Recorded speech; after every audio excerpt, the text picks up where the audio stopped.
पाठ 14 विराम चिन्ह पंक्चुएशन।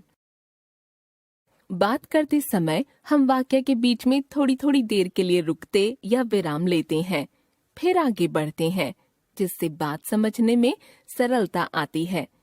लेखन में इस रुकने अथवा विराम के लिए कुछ विशेष चिन्हों का प्रयोग किया जाता है। हिंदी भाषा में लिखने के दौरान विराम या रुकने की प्रक्रिया को स्पष्ट करने के लिए जिन चिन्हों का इस्तेमाल किया जाता है उन्हें विराम चिन्ह कहते हैं। विराम चिन्ह लगाने से भाषा सरल और सुबोध हो जाती है। विराम चिन्ह अलग अलग स्थान पर प्रयुक्त हो तो वाक्य का अर्थ भी अलग हो जाता है। जैसे ठहरिए मत जाइए, इस वाक्य के उच्चारण में आप कहाँ विराम लेंगे? ठहरिए मत जाइए, इसका अर्थ रुकने अर्थात नहीं जाने से है। ठहरिए मत जाइए, इसका अर्थ जाने से है, रुकने से नहीं। तो देखा आपने, एक अल्प विराम चिन्ह के प्रयोग से अर्थ में कितना अंतर आ गया। हिंदी में निम्नलिखित विराम चिन्हों का प्रयोग किया जाता है। पूर्ण विराम चिन्ह, वाक्य के पूरा होने पर पूर्ण विराम चिन्ह का प्रयोग किया जाता है। जैसे मैंने बाजार से केले और संतरे खरीदे। स्वावलंबी सदा सुखी रहते हैं। सूर्योदय होने पर पक्षी चहचहाने लगे। प्रश्न सूचक चिन्ह, जिस वाक्य में कोई प्रश्न पूछा जाए तो अंत में प्रश्न सूचक चिन्ह लगाते हैं। जैसे आप शाम को कहाँ गए थे? तुम विदेश क्यों जाना चाहते हो? वह कब से मेरी प्रतीक्षा कर रहा था। अल्प विराम चिन्ह, वाक्य को पढ़ते या लिखते समय थोड़े समय के लिए रुकने पर अल्प विराम चिन्ह का प्रयोग करते हैं। जैसे यदि चलना है तो थाली, गिलास, कटोरी, चम्मच, छुरी, तकिया, चादर और 2 जोड़ी कपड़े ले लो।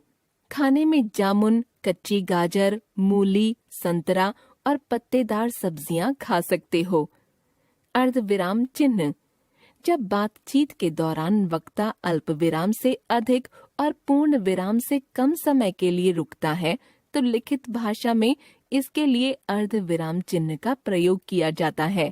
यहाँ पूर्ण विराम की तुलना में लगभग आधे समय के लिए रुका जाता है, इसलिए इसे अर्ध विराम चिन्ह कहा जाता है। जैसे पुलिस डंडे बरसाती रही, क्रांतिकारी आगे बढ़ते रहे।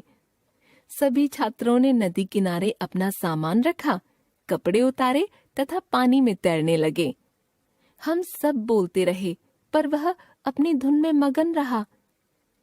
योजक चिन्ह, 2 शब्दों को जोड़ने के लिए योजक चिन्ह का प्रयोग किया जाता है। जैसे वह कभी कभी हमारे घर आती है। चलते चलते अचानक वह खड़ा हो गया। वह माता पिता की आंखों का तारा है। निर्देशक चिन्ह, यह योजक चिन्ह से बड़ा चिन्ह होता है। किसी बात का निर्देश देने अथवा कोई उदाहरण, विवरण या कथन को स्पष्ट करने के लिए इसका प्रयोग करते हैं। जैसे निम्नलिखित पर अनुच्छेद लिखिए। जब मैं प्रथम आया। व्यक्तिवाचक संज्ञा के उदाहरण हैं दिल्ली, अरब सागर, गांधी आदि। सुभाष चंद्र बोस ने कहा, तुम मुझे खून दो, मैं तुम्हें आजादी दूंगा। माँ ने कहा, आज तुम्हें शाम को घूमने नहीं जाना है। विस्मयादि बोधक चिन्ह, हर्ष, दुख, घृणा, आश्चर्य, भय आदि भावों को प्रकट करने तथा संबोधन के लिए विस्मयादि बोधक चिन्ह का प्रयोग किया जाता है। जैसे अरे वाह, तुमने तो कमाल कर दिया। अरे तुम यहाँ कैसे? बाप रे, इतना लंबा सांप। उद्धरण चिन्ह, ये 2 प्रकार के होते हैं, इकहरे उद्धरण चिन्ह तथा दोहरे उद्धरण चिन्ह। किसी पाठ का शीर्षक, पुस्तक का नाम, किसी लेखक का उपनाम आदि लिखने के लिए इकहरे उद्धरण चिन्ह का प्रयोग करते हैं, जबकि किसी के कथन को ज्यों का त्यों लिखने के लिए दोहरे उद्धरण चिन्ह का प्रयोग करते हैं।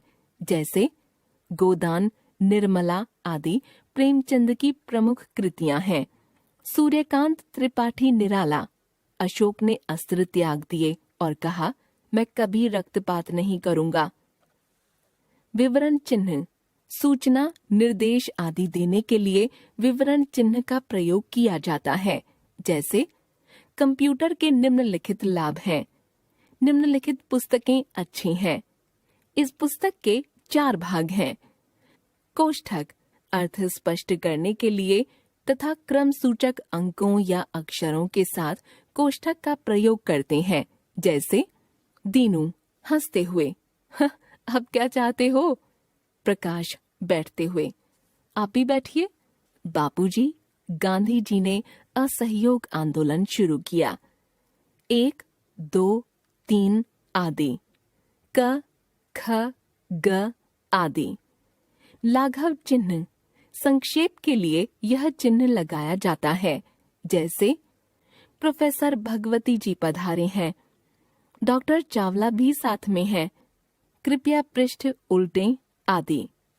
हंस पद चिन्ह, यदि लिखते लिखते कुछ अंश छूट जाए तो हंस पद चिन्ह लगाकर ऊपर लिख देते हैं। जैसे परीक्षा के कारण वह नाटक देखने नहीं गया। हम सारी दुनिया में शांति लाना चाहते हैं। उनकी मेहनत, सद्प्रयास और लगन अंततः रंग लाई। एक बार फिर से हिंदी भाषा में लिखने के दौरान रुकने के लिए जिन चिन्हों का प्रयोग किया जाता है उसे विराम चिन्ह कहते हैं। विराम चिन्ह के प्रयोग से भाषा में सरलता आ जाती है। हिंदी में अनेक विराम चिन्ह हैं। पूर्ण विराम चिन्ह, प्रश्न सूचक चिन्ह, अल्प विराम चिन्ह, अर्ध विराम चिन्ह, योजक चिन्ह, निर्देशक चिन्ह, विस्मयादि बोधक चिन्ह, उद्धरण चिन्ह, विवरण चिन्ह, कोष्ठक, लाघव चिन्ह, हंस पद चिन्ह।